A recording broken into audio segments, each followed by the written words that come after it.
Hi, I'm Thilo, and this is Thilo's Theology service.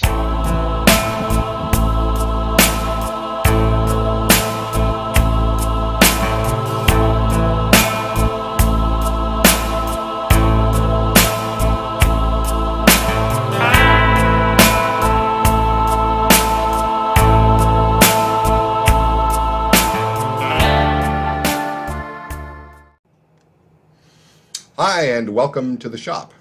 I'm here today with a friend of mine, Deacon Ananias from the Romanian Church.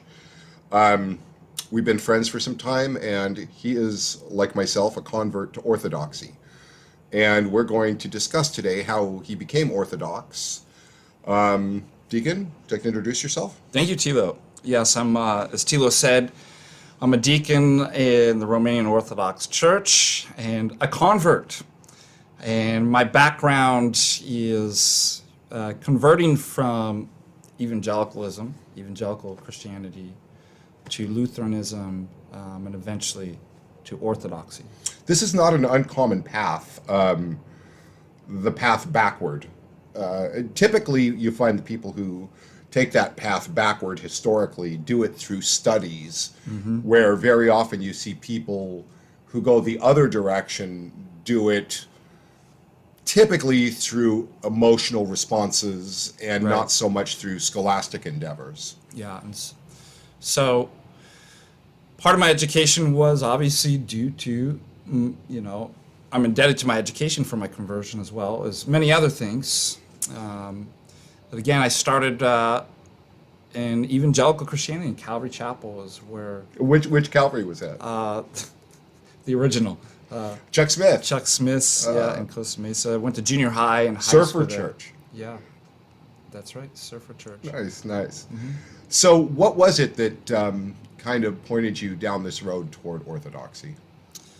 So, I mean, I always say this with a conversion, it's not just enough to see that the other faith or other system is good and desirable. One must always see a crisis within their own paradigm and faith before Very they'll interesting. ever... Very interesting. You know, I find this to be the case. Absolutely. There has to be some discontent before we can open ourselves. I understand there's something about also, just as an aside, in the human brain, in not being able to accept new conflicting information.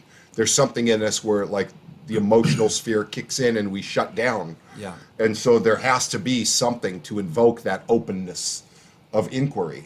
You know, we all like to think we're unbiased or we can be unbiased, but the truth is none of us have that capacity to truly be completely That's unbiased.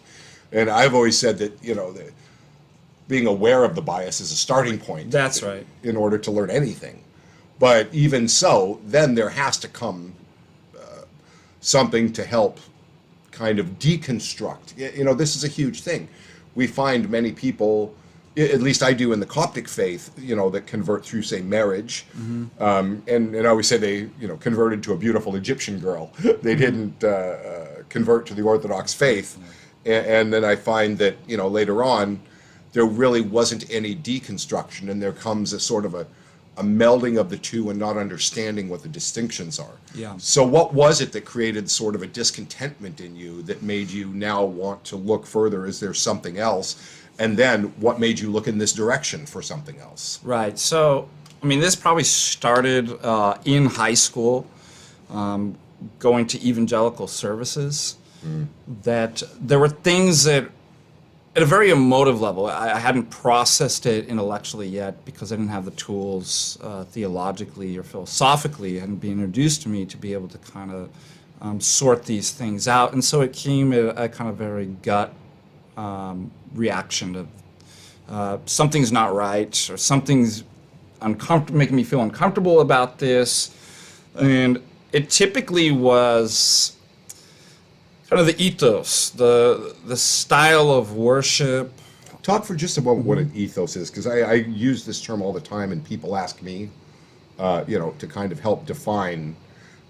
Sometimes I have these discussions where people say, what's wrong with it, and want to, sort of unpack theological, doctrinal specifics, And I kind of stop and go, but the ethos tells you everything's wrong. So what is an ethos? I mean, ethos is like a spirit almost of a paradigm or a system, very similar to, like we would say, a culture. So these are kind of almost emergent properties from kind of subvening more fundamentals. Yes. And so if you have certain beliefs and practices that you engage in, it gives a type of feel, an ethos, a culture that kind of is on top. Like a flavor. Like a flavor, yeah. Yeah, that kind of Or a permeates. smell. Yes, a smell that it just permeates. You know, you can hear sometimes when somebody speaks, you could be a minute into it, and they haven't even moved into anything that's of any substantive doctrine, but you just know by the language and the smell where that background came from. Right, and language is often clued to both the sort of ethos that one is immersed within and the type of theology or philosophy in which that. So for us, if we're analyzing different religions and paradigms, and we hear certain words, just like cultures have certain phrases, philosophies and religions have their own phrases too. And so these become kind of clues for us that I know that if they're using this vocabulary, they're coming from a particular school of thought. Absolutely. One of the first ones that it really kind of struck me when I was looking into Coptic Orthodoxy was Father Daniel saying, I'd hear people say, "Where do you pray?" And, our language as evangelicals was, "Where do you go to church?" And just that little thing right there tells, you can pick up right away when somebody says, "Where do you pray?" Oh, that must be an Orthodox person. Right. Because this is, we go, and I think it conveys so much more that's underneath it, because we go to pray. That's right. That's the whole point of our assembly. It's hours of prayers. And that's what we're there for. Whereas going to church, there was a term we used to use. Here's another one. Where do you go to get fed? Yeah.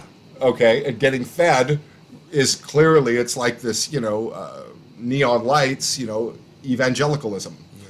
Because you go there to be fed, whereas, no, we go to pray. That's right. And it really does help to convey the transcendent theology throughout the whole system in such simple terms. And a benefit of studying philosophy of language is that words don't exist in isolation. They take on their meaning. So even if we sometimes use the same words, they take on their meaning and nuances in terms of the whole system or paradigm or belief or religion that one subscribes to. Absolutely. When I'm very often a go-to guy in the Coptic Church when there's an inquirer, when there's sort of a study and inquirer. That I've had some that I actually direct a number of them to the EO after spending time with them, but there will be some that are theologically educated. So when they'll ask me, for instance, a question about justification, right, we'll use the same word, but in a completely different sense. So I have to stop and say, well, wait a minute, what you're asking, I have to lay an entire different foundation underneath it before I can answer. Right. Same with saved. So these are kind of key, That's huge. Clue words too. Are you saved? Are you a believer? Wow. It's like everybody's a believer in something, right? Wow. Wow. So these, and this isn't just a problem in Protestantism or religion. It's a problem across the board. You see this in politics too, that you have kind of empty and vacant words that are ambiguous in their meaning, but they're used within certain systems and paradigms, and they end up becoming useful, but nobody really knows what. If you ask somebody, well, what do you mean by saved, justified?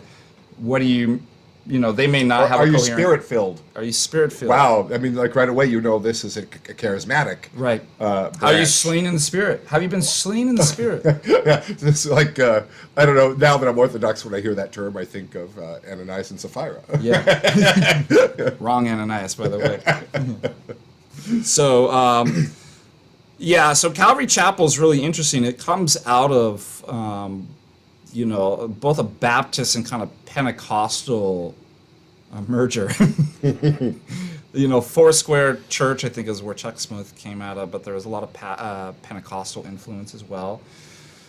And so later, the headquarters, Costa Mesa, that became more conservative, but you have off branches, that were very, charismatic in spirit. You even have, if you remember, Set Free, the biker. Oh yeah, Phil Aguilar. Yep, I that was actually kind of a went there one branch. time many years ago.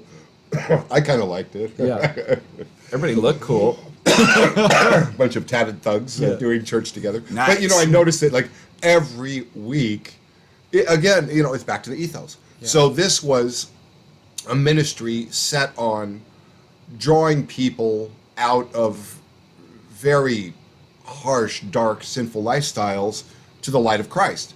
But every week there would be a message of evangelism. That would be the Yeah. sermon about come to Christ. And I found that, quite a number of people then would, after a year, okay, I came to Christ a year me do ago. it again. And, yeah, it's every week it's come to Christ. Now what? And so I think that's where Calvary's kind of, I know that like Raul Reese and some of those, in doing sort of a more Bible study approach to it, a number of people then would turn in those sort of directions to look, okay, I've accepted Christ, and every week you're telling me to accept Christ, but now what? Yeah. And so they kind of focus more on the discipleship building aspect through Bible studies and so on. But what particularly rubbed me the wrong way, and I wasn't the only one. Obviously, my wife and a lot of my friends had the same kind of uncomfortableness. It started off as a kind of uncomfortableness and this kind of contemporary worship. I didn't particularly find the music enjoyable. It wasn't my style of music, but It's teenage. It's a 15-year-old's love song to her boyfriend, kind of. That's exactly. And then you had, it was supposed to be kind of a corporate worship, but what you ended up was kind of like a sort of individualism where people started separating themselves out from others. So the holy rollers and the pious people, the one that raised their hand, and then you didn't want to do that because I felt uncomfortable. I'm like, I didn't know how to have the concept to express exactly what was wrong, so it just came out as a feeling. But I just felt it was wrong for me to raise it just seemed inappropriate somehow. And I thought, well, maybe I'm evil. Maybe I shouldn't judge them, and maybe I just have a problem with. This so I is was huge. going through a lot of stuff. I couldn't really figure it out at the time. A lot of us, and I've come to kind of believe that it's those of us who are not as emotionally centered in our approach and thinking.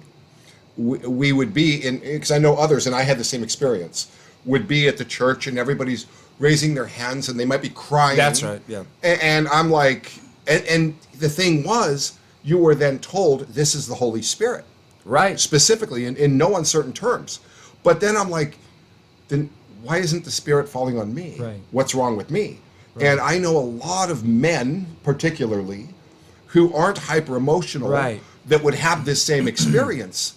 And, of course, later on, as Orthodox, we come to understand actually that isn't the Holy Spirit. You can't attain God in 3 songs. Right. And then when the drummer slows the beat and you do a repetitious phrase, then the Spirit is free to really fall. Like, that's not theologically Christian. And then you come to learn, oh, that was more of an emotional experience. And so this is kind of relieving, I found, that, okay, I'm just not an emotional person, and that's okay. Right. And I mean, that's the problem too, is it played a lot up on a lot of the emotivism. And there's a lot of like kind of guilt and shame associated with that. So for example, they'd use the phrase, have you backslidden? Do you need to rededicate your life to the Lord? Now, towards when I was, in my senior year and I'd actually been exposed to philosophy, I started to get, a bit more refined in my thinking about these things and going, well, how many sins would constitute as backslidden, right? Or when am I not sinning? Like, I was starting to think through this stuff. And there was no kind of rational concept that expressed that. It was an emotion. It was a feeling, like I feel like I'm. Then you do the same thing. You rededicate. It's kind of the Calvary Chapel's form of confession, the confessional booth, right? Where now I've got to come back and Hard reset, do it again. And am I saved now? Like, well, better make sure, better do it again. There's an altar call. Let's, that kind of stuff. I never typically engaged in that, and it bothered me that I saw some sort of hypocrisy and manipulation in that, especially as I started to get older. And thankfully, I'd actually talked to my pastor at the time, who was grounded enough, and I think he'd probably studied enough theology and philosophy to realize this is ridiculous, he said. He says, it's insane, like that these people do these, and he realized what it was. It's purely emotivism, and that your relationship with God is not simply emotions. In the absence, the ancient church, they, to put it in a nutshell, believed if you emptied yourself of all the things of this world that were preoccupying and consuming and owning you, the idolatry of this world, then in that emptying, you make a place for God to come and fill you. And then, over time, you slowly begin to connect more and more with God and fill with Him. Well, in the absence of ascetic practices, of fasting, of standing prayers, of these very difficult long-term practices, when you go to religion, you're looking for some kind of experience in most cases. And in the absence of this very long, difficult struggle, really emotion is what's left. That's right.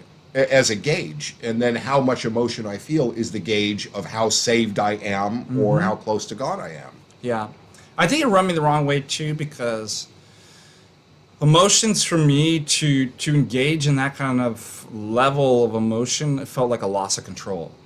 That seemed inappropriate. That Are you talking ecstatic, something similar to ecstatic worship? Or to cry or something. I just didn't seem I felt like I was losing myself and control of myself, and that wasn't a good interesting thing. Passions. We speak a lot of passions in Orthodoxy, but I've even seen, like, I saw one Orthodox source talking about getting rid of passion killers, which I was like, whoa, I know where this came from. This came from Protestantism, because we are all about killing the passions in Orthodoxy. But of course, it was meant in a different way. Yeah, that's right. Actually, what was meant was zeal, but the language immediately told me I know where this came from. Yep. Again, we're talking about the vocabularies. But, I think we don't understand sometimes passions are not just, lust is what we think of, lust or gluttony, but they're the things that happen to us passively. Passively, yeah. And so we're talking about essentially the difference between self-control Absolutely. and being pushed control, about passively That's by right. the things happening. And that sounds like what you're describing. Yeah, and I think what really started me on my journey is that as I started to get older, 17, 18, within, evangelical Christianity, I actually started asking the question, first within myself, is this music appropriate for worship? Now, one thing that you'll realize within evangelical Christianity, it's completely subjectivized. So there's a breakdown of any kind of rules or objective kind of standards, and it goes hand in hand with the kind of experience that who are you to judge how I worship or how I feel? Well, then it's kind of a defense mechanism, because then you can't be criticized. If it's completely subjectivized, there is nothing outside of yourself. If you go back to the birth, of Protestantism, you had a very, and we have this in Orthodoxy, a very ritualized, structured form of religion that many people have no heart connection to. Right. They're robotically doing religion, Right. but not really having a heart seeking God. And so as a polar opposite response in Protestant, in the birth of Protestantism, you have it being all about the individual, personal relationship with Christ, another buzzword, but then it becomes all about individual expression. And so when you have all of these splinterings happening, what you really seem to have in worship is one person's individual expression then being adopted by a group. And if this doesn't resonate with my individual expression, I find another group that does. But this isn't corporate worship. This is individualism. Right, and I always remind people too the problem isn't with the law and the structure and the traditions. The problem's with the person. And there's an overreaction, and it's actually incorrect to say, well, then we just need to get rid of all these laws and structure and order. That would be like saying that, let's say a citizen simply obeys the laws and does what's good, but has no intention to. Those aren't good. Now, would you say that because those aren't good in actions, because he's not coming from a place of the heart where they're motivated, I want to do the law and abide by it because I want to be a good citizen. I want to be part of the corporate society. Now, imagine in response to that, people were like, well, you know what the problem is, all the law and order around here. We got to get rid of that and just let everybody have a personal emotive relationship. Throughout the Old Testament, you have the most complex, structured system of religion you will find anywhere. I mean, oh my gosh, it was like, you get this stain on your clothes and go through these 50 steps. And I mean, it was so complex. And the people did. Same issue. They drift off looking at neighboring religions and want something more exciting, experiential. But not one time did God say, okay, we need to upgrade the system. Yeah. He always said the system's fine, it's your heart that's wrong. Get your heart in line with the system and what it's supposed to convey. That's right. It's spirit and the letter of the laws. And so, again, one of the motivating factors started with a question both internally and then was proposed to the people within the church. How do we know this is appropriate worship music for God? It was relativized and subjectivized. Who are we to judge? So I posed a question, well, could we get up and play death metal? Could we worship? Oh, that's inappropriate. Could we have a Dead concert, right, up in Well, some actually do have. Some do, right? Metal concerts, yeah. So, but you can ask this question to certain groups, I always thought that was knowing that weird. you'll get a particular answer. Like a right? metal concert, Christian metal concert. Always struck me as weird, like screaming at God, shaking your fist. Punching your friend out for the name of the Lord. Yeah, that just seemed like... So they had said, like, no, that's too far. And I said, bingo, we've got a standard then that we can agree on. Oh, nice. That it isn't actually subjective. And if there's a standard, an objective standard, I'd like to find Now, it. how old were you when you were starting to really kind of wrestle with these things? 17, 18 years old. And then 18 years old, they brought a big mistake. They brought an apologist who taught basic logic and philosophy and Christian apologetics. So all the things that they couldn't answer, this guy was like, oh yeah, this is easy, and I was like, you've got to be kidding me. Christianity is actually rational? That gave me hope, because if I didn't have somebody like that introduced to my life, I probably would have abandoned. I wasn't getting good answers. Nobody was answering my deep concerns and questions. In all fairness, at least in my end as a Coptic Christian, our lack of rational, logical apologetics is pretty substantial. Yeah, so it's important to have that. Again, it can save people like you and I, from departing completely from Christ. And I started going to philosophy groups, started taking philosophy, studying theology, and again, wanted to get as far away from evangelicalism as possible. I started to realize that this can't be where it's at. It cannot be true. And in my quest to find, well, what would the church look like? Because people would say the church is wherever you want it. You want to be on your surfboard. You don't have to be a building. They always say a church isn't a building. I connect to God, in the forest. In the forest, right? Like, who doesn't?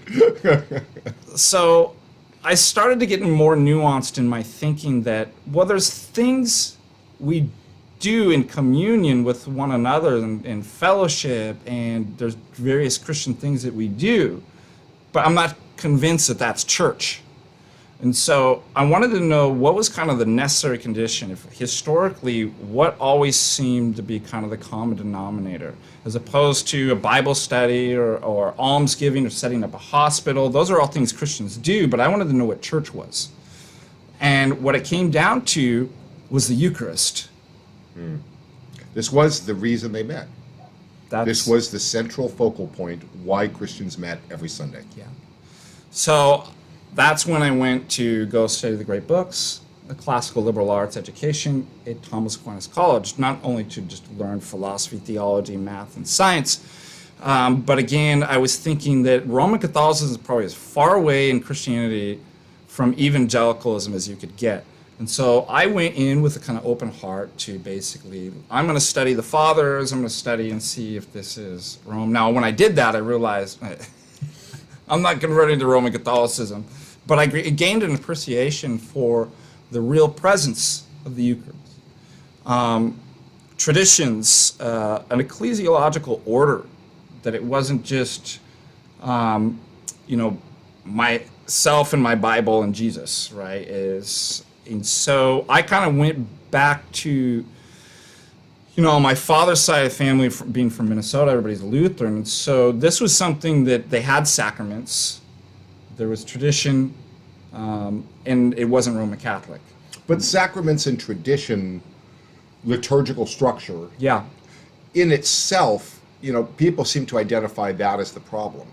And really, it's not if it's in its correct context, which is with the individual heart participation and individual practices, together.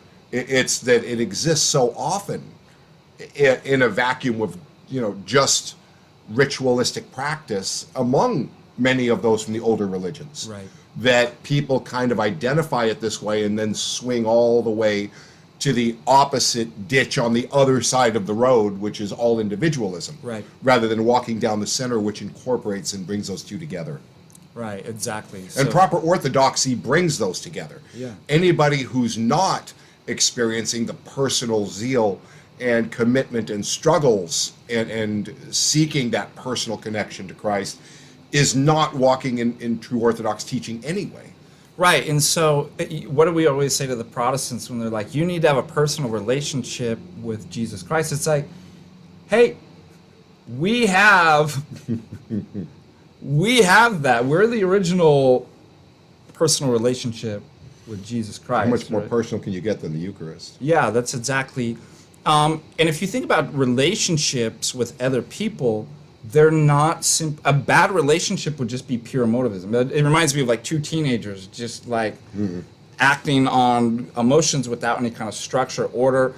And furthermore, think about if the teenagers in love and just in their emotions weren't taught by their parents on what proper relationships are and What do you mean structure. think about? All you got to do is rewind to the 60s. Yeah, that's right. Honestly, that was the sexual revolution, yeah. where it was all following your feelings and your sense, and you got rid of the artificial, quote, structure of marriage and this society, and you shook off all of those archaic constraints and just were your natural self. Yeah.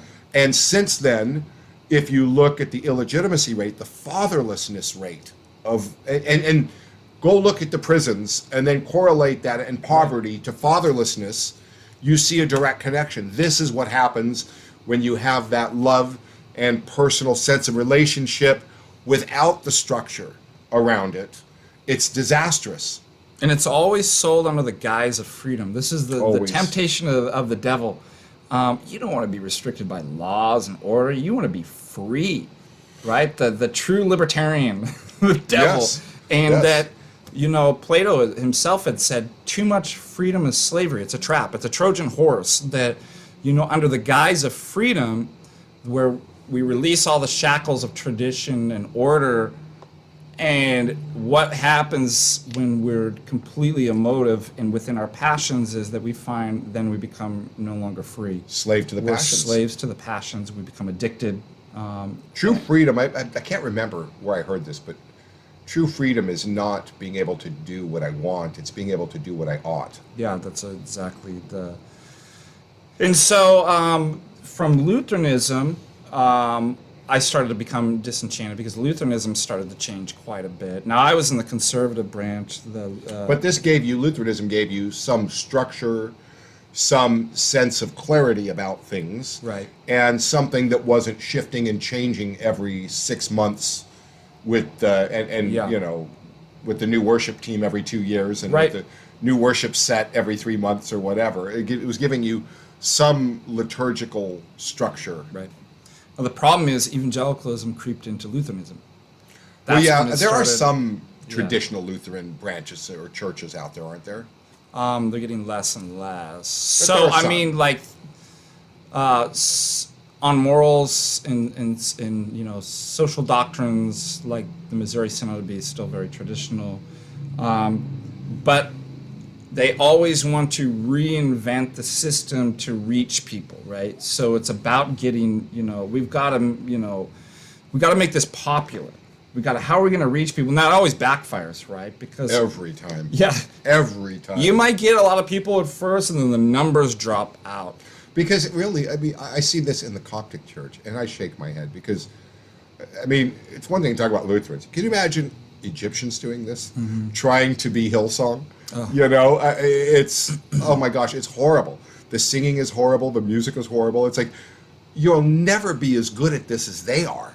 They literally have market teams. They have professional musicians. They have professional light shows and smoke machines. I mean, you're not going to win at this game. Why don't you go back to what it is that you do have that's inherently yours and see what you can do with that? Isn't it interesting that evangelicals always use this phrase, not of this world. Don't be of this world, brother. But that's exactly what they've done. They have embraced the ethos and culture of the secular modern world. And, nobody's saying you can't actually play this type of music, and whatever you do, it may not even be music, it may be, work or construction, that you don't give that to the glory of God. Nobody's saying that. Like, you can do these things, but then there's something liturgically, what type of appropriate music. And the thing is, the two worlds do not mix in the liturgy. It just, you cannot bring in secularism within. There's that which is, you can listen, even if you know nothing about the background, you can listen to a chant, a Latin chant, a Byzantine chant, a Coptic chant, any chant, and go, okay, that's sacred religious stuff. That's right. Yeah. And you can listen to, say certain modern rap music and go, okay, that's conveying anger, or frustration. You can listen to, a sad country song and say, okay, that's conveying, and you hear the steel guitar whining, and you're like, okay, that's conveying sorrow and grief. And with anything, there is something of meaning conveyed in that musical style. I mean, we even have the tones, right? The tones of the week are written in certain modes within the musical scales to convey a mood. And that mood then is to signify something theological. So each week signifies something different, as each day of the weeks is dedicated to something different. And so music and the structure of music is very important as far as teaching us theology. And so if the secular world doesn't have that. By definition, secular, it's stripped of any religious. There's no way that you could bring that into a liturgy or worship and have anything sacred or theological. The two worlds don't. Well, and there's nothing inherently wrong with, the secular world. I listen to, gosh, I'm old, so I listen to old music, but I'll listen to, old Tom Waits blues. Yeah, me too. And it's like, there's something of the human condition I connect to and the sorrow, and it's okay to then reflect in yourself. That'd be like saying we can't read great books because exactly, or pagan Virgil. We can't read Virgil. What or I always Homer. hear now is like, oh, it's like the contemporary Christian music is the only thing that's not vulgar. It's like we have recordings going back to the 1920s. We have 100 years of recordings to listen to, because I listen to stuff going all the way back to Lead Belly and Robert Johnson, Woody Guthrie, and then stuff up to the 70s, and I don't listen to anything vulgar. Right. And I have an endless supply. Plenty of stuff out there too. Yeah. And so the fact that this was creeping into our conservative Lutheran church bothered me. I'm like, again, it's like, well, I work so hard to get away from this stuff, and it's following me everywhere I go. You know what? Okay, I'm sorry, but I went all the way to Egypt. Okay, you went as far as Missouri. Yeah. I went all the way to Alexandria. Imagine when it followed me there. Yeah. So I'd confronted the pastor. In the same kind of question, I was like, who told you could change this stuff? And his response was, well, a total relativist, to each his own. You might be more traditional, but other people are different. I'm like, that doesn't answer my question. Who told you? Am I going to wake up tomorrow and that, because people really don't see the Eucharist doesn't look like the body and blood of Christ, that you're going to change it to ketchup and french fries? Well, and how about... Exactly. But how about the response you get always points in one direction, and it's people. Yeah. It's never pointing to God. That's right. It's always pointing to some perceived need in people, which is anthropocentric religion, rather than theocentric religion, where we're pointing and looking up to God. And what we say, the liturgy is patterned in the worship that's going on in heaven. And when so you our walk in, archetype is this. We're not looking down to the society and culture to determine how... Well, in our ethos, okay, so it plays out in everything like we're talking about. You walk into an Orthodox church, walk in, say, an hour late with the rest of the Egyptians, and look and see which way everybody's pointing. Every single person is pointing at the altar. Yeah. Nobody's facing you. Yeah. Then you walk into an evangelical church, say on time, like evangelicals do, when they show up on time, and from the parking lot, they're facing you. At the door with the greeter, they're facing you. The usher is facing you. The worship team is facing you. The pastor is facing you. From beginning to end, everything is for you. It's anthropocentric. And that's not a coincidence. The smoke machines, the TV projectors. And there's no coincidence, because this is marketed. This is competing for customers. And that's why, there's the joke that, let's say you're running late to the evangelical megachurch and you get in and then you're like, am I at the right place or am I at the Hyatt conference room? This notion of, and it's hitting on the points that even the structure and architecture, not even just religiously speaking, but within cultures and societies, you can actually do a philosophy of architecture and see what the underlying ideas are. For example, minimalism comes out of kind of a Marxist communist, right, thought. And so if you walk into a church, a place of worship, and it feels like the Hyatt Regency Conference Center, I don't know about you, but when I go to the Hyatt, or if I do a conference in a conference room or something like that, I don't get a feeling of the sacred. No, of course not. So that stuff is important. And it's not, there were some shifts and maybe changes that kind of happened organically to convey an ethos at various times. But starting with Willow Creek, decades ago, that was literally a market team that determined the color, the layout, what imagery you would see when you walked in. I mean, this was completely designed based on an anthropocentric model.